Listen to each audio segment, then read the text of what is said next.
네, 오늘 우리 시장에서 트렌디한 섹터와 종목들 최현덕의 트렌드 원픽에서 짚어드리겠습니다. 오늘도 MBN골드 최현덕 매니저 모셨습니다. 안녕하세요. 네, 안녕하십니까. 네, 좋습니다. 오늘 시장 저희 나스닥이 어제 좀 급등을 했는데 우리 시장은 오늘 조금 좀 평이한 편이죠. 네. 어떻게 생각하시나요? 그러니까 아침에 강세 출발을 했는데 상당히 많이 약해졌습니다. 그 이유를 한번 좀 곰곰이 생각을 해봤는데 일단 오늘 남아있는 게 지금 이제 일본의 금리 인상이 지금 아직 남아있죠. 네. 그다음에 이제 오늘 밤이 미국의 선물옵션 동시 만기일입니다. 그러니까 어제 같은 경우에도 이 나스닥 시장은 이제 장 마감 때 이 변동이 좀 있던 건데 우리는 아직까지 이제 이 두 개의 어떤 그 시장 수급에 대한 불확실성이 남아있다 보니까는 마이크론이 12% 급등하고 나스닥이 또 반등이 나왔음에도 불구하고 아직까지 못 올라가고 있는 것 같다라는 겁니다. 일단 지금 이 일본의 금리 인상 같은 경우는 현재 이 0.5%의 금리를 유지하고 있는데 지난번에 이제 일본은행 총리가 이 금리 인상에 대한 관점을 한번 또 밝혔고 그래서 이제 오늘 이 금리 결정 회의에서 0.75%로 0.25%포인트를 올릴 것으로 예상이 되고 있는데 이게 사실 이미 다 알고 있고 예상을 하고 있음에도 불구하고 우리가 딱 1년 반 정도 전이죠. 작년 여름에 일본이 금리 인상 기조를 밝히기 시작하면서 이 엔캐리 트레이드에 대한 좀 우려감이 있던 겁니다. 그래서 이 엔캐리 트레이드 자금이 다시 일본으로 들어간다고 하면은 지금 글로벌 체인에 풀렸던 자금이 다 회수가 되는 거기 때문에 작년 여름에 그런 우려감 때문에 전 세계가 역사적으로 가장 큰 폭락이 나왔던 거고 우리 시장도 코스피가 10% 넘게 그 폭락이 나왔던 거거든요. 그러니까 그런 우려감이 있다 보니까는 일본의 금리 인상, 금리 인상하는 거 다 예상하고 있지만 실제 금리 인상이 나왔을 때 시장이 변동성이 나올 수 있다라는 겁니다. 그래서 이게 이제 일본 같은 경우는 이 BOJ 회의가 끝나고 나서 이제 금리 결과를 발표하기 때문에 어떤 시간이 정해져 있는 것이 아니라 통상 1시 그쯤에 나오거든요. 네, 그런 관점에 있어서 금리 결정을 기다리면서 어떤 이 적극적인 매수가 못 들어가고 있다라고 보는 거고. 그다음에 오늘 선물옵션 동시만기일 지금 미국에서는 사상 최대인 7조 원대 자금이 대기하고 있다고 하죠. 그래서 약 5조 원 정도가 장 시작과 동시에 청산이나 롤오버 될 거고 장 마감 뒤에 또 장 마감과 함께 주식 옵션에 있어서 또 청산이나 롤오버 될 거기 때문에 그에 대한 변동이 있습니다. 그런 부분 때문에 아마 우리 시장은 이제 오늘 같은 경우는 좀 매수 수급이 좀 약할 수 있을 것 같고요. 이런 것이 다 끝나고 나서 다음 주부터 강하게 올라갈 수 있을 것 같습니다. 그런 관점에 있어서 오늘 어떤 급등을 좀 기대하기보다는 결국 다음 주 올라갈 종목들을 오늘까지는 꼭 사놔야겠다. 이런 전략으로 오늘 금요일장 준비를 하시면 될 것 같습니다. 네, 이게 단순한 한국 시장의 문제가 아니라 이제 미국과 또 일본 여러 가지 좀 지정학적 문제 때문에 그렇죠. 이게 조금 약간 쉬어가는 타이밍이기 때문에 다음 주를 대비하는 장으로 오늘 좀 대비하시면 좋을 것 같습니다. 그렇다면 좀 오늘 우리 시장의 양대 산맥인 하이닉스와 삼성전자 좀 살펴봐야 할 텐데요. 네. 어제 시장 기대치보다 높은 어닝 서프라이즈 내고 마이크론이 급등을 했잖아요. 네. 근데 이제 좀 삼성전자는 보니까 음전을 했고 하이닉스는 오늘 2% 가까이 이제 좀 올라가고 있는 모습인데 왜 이게 엇갈리는 걸까요? 그러니까 참 마이크로는 장중에 16%까지 급등했고요. 네. 사실 프리마켓에서 12%까지 급등했었는데 본장에는 또 못 올라가는 경우가 있거든요. 근데 네. 본장에도 이제 어제 종가 기준으로 10% 상승 마감했습니다. 그런 관점에서 시장은 잘 반응했고 사실 이 오라클 같은 경우도 가장 큰 문제가 많았던 건데 이 오라클 이제 지금 이 미시간 공장이죠. 이 미시간 데이터 센터에 있어서 전력 승인까지 나면서 어느 정도는 좀 해소가 되고 있다고 좀 봅니다. 다만 지금 그 앞서 말씀을 드렸던 것처럼 일본의 금리 문제, 그다음에 이제 오늘 밤에 선물옵션 동시 만기일, 요것 때문에 어떤 적극적인 수급이 안 들어가고 있다 보고 있고요. 우리나라 같은 경우는 또 환율이 중요하잖아요. 그러니까 이 일본의 금리 문제 때문에 환율이 아직까지 또 이제 확연하게 좀 꺾이는 모습이 안 나옵니다. 네. 그러다 보니까는 지금 코스피, 코스닥 다 이 외국 매수가 적극적으로 못 들어가고 있죠. 아마 오늘은 지나야 다음 주부터 들어갈 것이다라고 보고 있고요. 제가 마이크론 같은 경우는 잠시 뒤에도 한번 좀 다루겠습니다만은 실제 이제 실적 발표 나고 나서 이 모든 투자은행들이 목표가를 줄줄이 상향하는데 목표가를 1, 20% 상향 조정하는 것이 아니라 거의 2배에 가까운 숫자로 상향 조정하고 있거든요. 그럼 마이크론 같은 경우는 생각을 해보시면 메모리 시장에서 만년 3등이에요. 그러니까 시장 점유율이 한 1, 20%밖에 안 되는 거고 거의 7, 80%가 삼성전자 화이스인데 자 마이크론에 대한 어떤 정말 극찬이 쏟아지고 있는데 네. 삼성전자와 화이스는 당연히 비교도 안 되겠죠. 훨씬 더 좋을 수밖에 없을 것 같습니다. 그런 관점에 있어서 역시나 수급적인 문제는 아마 오늘 밤 지나고 나면은 어느 정도 해소가 되는 거기 때문에 그렇다면 다음 주에 올라갈 종목들은 굳이 제가 말씀을 안 드려도 그냥 다 아실 것 같습니다. 그쪽으로 좀 준비를 하시면 좋을 것 같습니다. 네. 네, 좋습니다. 이렇게 저희 시장 상황 전체적으로 살펴봤고요. 그렇다면 저희 지금까지 포트에 편입했던 종목들 어떻게 올라가고 있는지 살펴보도록 하겠습니다. 먼저 첫 번째 종목, 바로 이번 주에 담았죠. 현대무백스가 벌써 20% 넘게 상승을 했어요. 와, 네. 대단합니다. 일단 신고가를 기록하고 있어서 신고가를 좀 넘어서는 중이기 때문에 이 위에 이제 매물이 좀 많이 없다고 봐야겠죠. 그런 네. 관점에서 추가적인 상승도 가능하고 어쨌든 이 로봇주들은 다음 달에 있을 CES 전까지는 갈 거로 좀 보여지기 때문에 현대차가 CES에서 많은 준비를 하고 있고 또 지금 CES에 이 중국의 또 자동차 기업들까지 준비하고 있거든요. 그래서 아마 이번 CES는 뭐 자율주행, 휴머노id 로봇 이런 쪽이 상당히 부가 될 거로 보여지기 때문에 국내에서는 현대차와 현대차 공급망 관련 종목을 보자라고 말씀드리면서 여전히 보유 관점 설명을 좀 드려보도록 하겠습니다. 네, 현대무백스 역시나 CES 전까지 계속해서 상승 탄력을 받고 있기 때문에 좀 보유 전략 세워봤습니다. 네. 그렇다면 다음 종목도 한번 살펴볼게요. 에이프릴 바이오인데요. 에이프릴 바이오 저희 11월 21일에 매수한 이후에 37%의 수익을 내고 있네요. 또 이게 빅파마와의 미팅을 좀 JP 모건 헬스케어를 앞두고 기술 이전에 대한 기대감이 좀 높아지고 있는 걸까요? 그래도 지금까지도 이제 약 2건의 기술 이전을 했고 그 규모가 1.2조입니다. 그러니까 1.2조의 기술 이전했음에도 불구하고 지금 시가총액이 1조가 조금 넘어가는 수준이라서 차트로 보시면 많이 올라온 것 같습니다만은 아직까지 이제 뭐 그 고평가 아니다라는 거고요.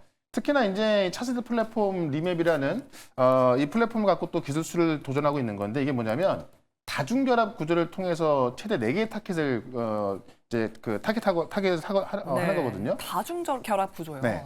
우리가 이제 이중항체 많이 들어봤잖아요. 네. 이 4개의 타켓을 한다는 얘기는 이중항체가 아니라 삼중항체, 사중항체가 되는 겁니다. 그러니까 삼중작용이 아니라 사중작용까지 간다는 이야기죠. 이런 플랫폼을 갖고 또 새로운 기술 이전을 지금 기대하고 있는 거고 이와 관련돼서 이제 JP모건 헬스케어에서 이제 이 빅파마 미팅이 예고돼 있기 때문에 그런 관점에 있어서 이 에이프릴 바이오도 이미 기술 이전을 증명을 했고 지금 이제 이 다중결합 구조를 통한 차세대 플랫폼에 한번 주목해보자라고 말씀드리면서 여전히 보유 관점 말씀을 좀 드려보도록 하겠습니다. 네, 에이프릴 바이오 오늘도 신고가를 향해 찍고 있지만 그래도 지금도 보유 관점 세워봤습니다. 그렇다면 오늘 저희 시장에서 주목해봐야 할 섹터가 어디인지 살펴보도록 할 텐데요. 오늘 섹터 바로 열어보도록 하겠습니다.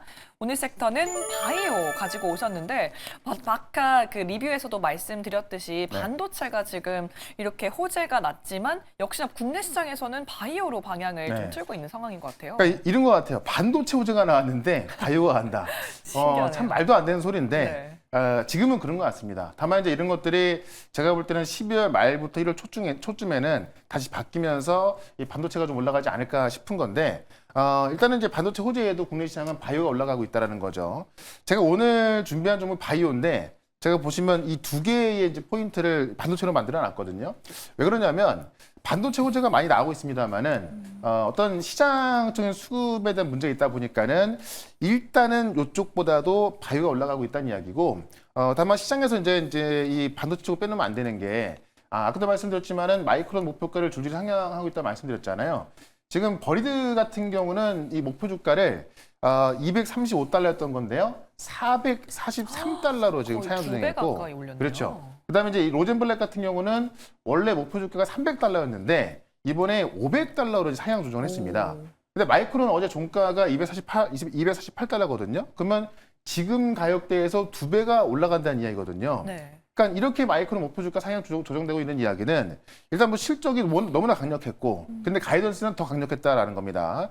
그런 관점에서 마이크론 이런 평가를 받고 있는 건데 마이크론보다 기술도 훨씬 좋고 시장 점유율도 훨씬 많은 삼성전자와 하이닉스가 못 갈 리는 없겠죠. 그렇죠. 다만 지금은 이 어떤 코스피 시장 어떤 수급적인 문제 때문에 약간 이런 엄청난 호재를 갖고 있음에도 쉬고 있습니다만은 결국 실적 발표할 때쯤 그다음에 1월 달에는 외국인들이 지금 우리 외국인들이 국내 주식 매수하려면 등록을 하는 절차가 있어서 약간 까다로운데 1월부터는 이제 외국인 주식 계좌로 직접 살 수가 있거든요. 맞습니다. 그렇게 되면 외국인들이 국내에서 뭘 먼저 살까라고 봤을 때 대표적인 건 삼성전자 하이닉스밖에 없습니다. 먼저 사겠죠. 네. 네. 그런 관점에서 지금은 많이 안 움직입니다만은 내년 초만 된다 하더라도 꽤 많이 갈 것 같으니까 좀 보셔야 될 것 같고요.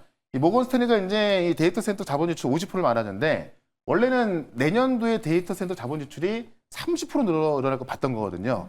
근데 지금 다시 50%로 굉장히 많이 성향 조정한 겁니다. 그렇게 되면은 내년에 1,500억 달러, 그러니까는 원화로 200조 이상의 추가 지출이 발생한다는 이야기고요.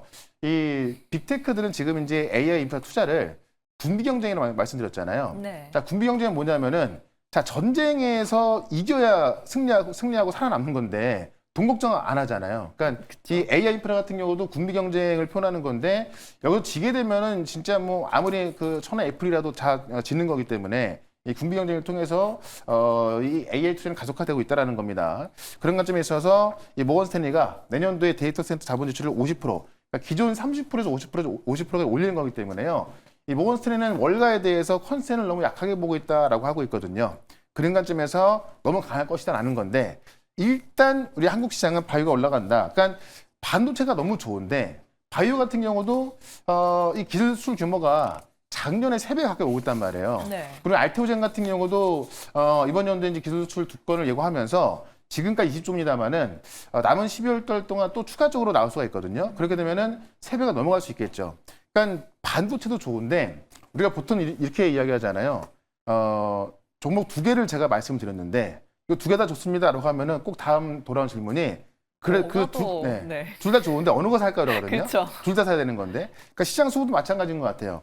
이 반도체도 너무 좋지만은 바이오가 일단 너무 좋다 보니까는 일단은 바이오 쪽으로 올라가고 있다. 다만 이제 이 바이오 쪽에서 어느 정도 상승이 진행되고 나서 1월 달에 이제 삼성전자의 어떤 실적 가이던스가 나올 때쯤 되면은 그때부터 올라갈 수 있기 때문에 아마 제가 볼 때는 이 반도체하고 바이오 쪽에서 이제 핑퐁 될 것 같은데 그런 관점에서 반도체도 좋지만은 일단은 바이오다라고 말씀드리면서 또 바이오 쪽에서 또 엄청난 데이터를 갖고 있는 그런 종목 하나 말씀을 좀 드려보도록 하겠습니다. 네, 이렇게 총알을 가지고 있다면 반도체든 바이오든 뭐든 좀 이제 다 사면 좋겠지만 일단 오늘 시장에서 올라가고 있는 종목들은 바이오에서 좀 강세를 보이고 있기 때문에 저희가 오늘 종목 바이오에서 편입해보도록 하겠습니다. 오늘 종목 그럼 한번 열어보도록 할게요. 네. 네, 바로 보로노이 가지고 오셨는데 오늘 방송 전에 좀 확인해 보니까 이미 많이 올라가고 있더라고요. 지금 네. 거의 7.5% 넘게 올라가고 있는 걸로 알고 있는데 어떻게 좀 보시나요? 그 정도면 충분히 뭐 매수 괜찮을 것 같고요. 네. 왜냐하면 이제 제가 조금 전에 엄청난 데이터를 갖고 있다고 말씀드렸잖아요. 그러니까 지금 이 15조 시장을 직접 노린다라는 건데 지금 이 비소세포 폐암 치료제 시장에서 타그리소라는 이제 이 치료제가 시장을 장악하고 있고 팔리고 있는데 그게 작년까지 10조가 좀 안 됐던 금액이 나오고 있고요. 뭐 이번 연도 뭐 내년까지 해서 15조 정도 보고 있거든요.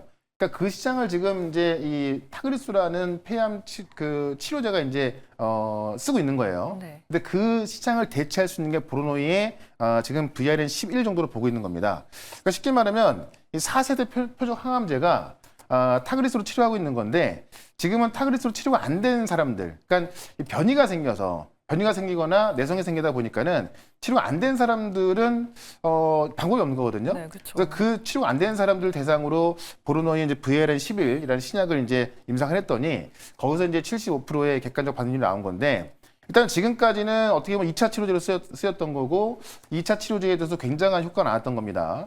특히나 이제 2차 치료제에 있어서 최근에 발표한 내용을 보게 되면은 지금 경쟁 약물인 이 실레보틴이라는 게 있거든요. 근데 지금 이 경쟁 약물 같은 경우는 3등급 이상의 부작용이 56%가 발생했는데 지금 보로노의 VLN11 같은 경우는 아직까지 3등급 이상의 그 부작용이 전혀 발생하지 않고 있습니다. 특히나 이제 이 종양 제거 능력의 척도인 이 객관적 반응률 같은 경우는 이 VRN11이 75% 나오고 있는 건데 경쟁 시작은 17% 나오고 있거든요. 그러니까 경쟁 시작보다도 지금 객관적 반응률이 거의 뭐 5배 정도 높은 상황이라서 압도적이네요. 지금 이 타그리소가 이제 치료가 되고 치료가 안 되는 남은 시장 1조 원 정도인데 그 1조 원 정도의 시장은 지금 VRN11이 독점을 할 수 있는 겁니다. 그래서 이 독점할 수 있는 건데 실제 이걸 갖고 이제는 내년 같은 경우에는 이 타그리소로 치료가 안 된 사람들이 아니라 실제 1차 치료제로 이제 글로벌 임상을 시작하기 때문에 이 글로벌 임상은 4개월 뒤에 종양 감소 수준이 나오거든요. 그러면 내년 상반기에서 하반기에 넘어갈 때쯤이면 타그리스보다 훨씬 뛰어난 어떤 그 데이터가 나올 수 있는 거죠. 네, 그런 관점에 있어서 15조 원 시장을 직접 잡을 수 있는 그런 데이터가 나오는 거기 때문에 어떻게 보면은 타그리스도 대안으로 2차 치료제로 가다가 이제는 1차 치료제까지 그런 데이터 나오고 있는 겁니다. 그것만 봤을 때도 이 기술 이전에 대한 기대감은 클 수밖에 없는 상황이고 이 VRN-11 같은 경우는 지금 이제 항체 약물 접합체인 NO2가 이 유방암 치료제에 있어서 이제 그 시장 장악을 그 1번으로 하고 있는 그 치료제고요. 작년 같은 경우도 이제 7조 정도 나와서 지금 어떻게 보면은 그 유방암 치료제 중에서는 가장 많이 팔리는 항암제로 좀 보시면 될 것 같은데 이 글로벌 최대 유방암 학회에서 이제 이 VRN-10이라는 또 이 신약 물질 이 데이터가 나왔는데요. 단독요법을 공개했는데 실제로 이제 일상에서 이 종양 크기가 대폭 감소하는 걸 확인했고 간독성 미발생까지 확인한 겁니다. 근데 지금 NO2 같은 경우는 간독성이 계속 나아지고 있어서 일단 NO2랑 병용 투여하기 좋은 그런 약으로 이제 각광을 받고 있는 거고 실제 이제 NO2를 좀 대안할 수 있는 그런 부분까지 이제 지금 노리고 있는 거거든요. 그래서 일단 이 두 가지 핵심 파이프라인이 일단 NO2 같은 경우 최근에 나온 거고 이 VRN-11 같은 경우는 또 내년에 기대가 되는 거기 때문에 아마 JP모건 헬스케어를 앞두고 나서 이 기술 이전이 남아있는 그런 종목으로 보시면 될 것 같습니다. 그런 관점에서 보로노이는 지금도 가격적으로 좀 싸다라고 좀 말씀드리면서 차트 한번 보도록 하겠습니다. 네, 이렇게 보로노이가 시장에서 지금까지는 이제 1차 치료제까지 올라갈 수도 있는 호재들이 많이 보여지고 있는데 그렇다면 저희 어떻게 가격 전략 세워볼까요? 일단 최근에 이제 한번 신고가를 찍고 나서 거의 2, 3주 정도를 조정이 나왔던 거거든요. 그러다 보니까는 좀 싸게 갈 수 있는 영향이 온 거고 지금 이제 이 보로노의 데이터를 봤을 때 시가총액 뭐 10조 정도 싸다라는 평가도 많이 있거든요. 그런 관점에 있어서 저는 뭐 이번 JP모건 헬스케어를 앞두고 전고점은 충분히 넘어가지 않을까라고 말씀을 드리면서 일단 목표가는 28만 원까지 말씀을 드리고요. 손절가는 19만 원으로 대응을 해보도록 하겠습니다. 네, JP모건 헬스케어를 앞두고 보로노이 전고점을 넘어갈 수 있는 28만 원까지 목표가 잡아봤습니다. 오늘 금요일인데 무료 방송 또 준비되어 있죠? 네, 무료 방송이 있고요. 오늘은 이벤트 마지막 날인데 일단 아까 제가 시황을 말씀드렸다시피 오늘은 아마 웬만한 종목들이 이제 다음 주 급등하기 위한 그런 준비를 할 것 같고 다음 주에 급등할 종목들이 꽤 많을 것 같습니다. 특히나 우량주 중에서도요. 그런 정보들은 다 잡아놔야 되기 때문에 반도체하고 바이오, 근데 로봇까지 우리가 어떤 종목을 좀 잡아놔야 되는지 그 종목 한번 정리해 드릴 거니까는 오늘 장 끝나고 4시부터 있을 무료 방송 유튜브에서 최현덕 검색하시고요. 유튜브로 실시간 방송 들어오시면 되겠습니다. 네, 오늘 4시에 시작되는 유튜브 무료 방송 놓치지 마시고요. 저희는 다음 주 월요일 이 시간에 돌아오도록 하겠습니다. 매니저님 고맙습니다. 네, 고맙습니다.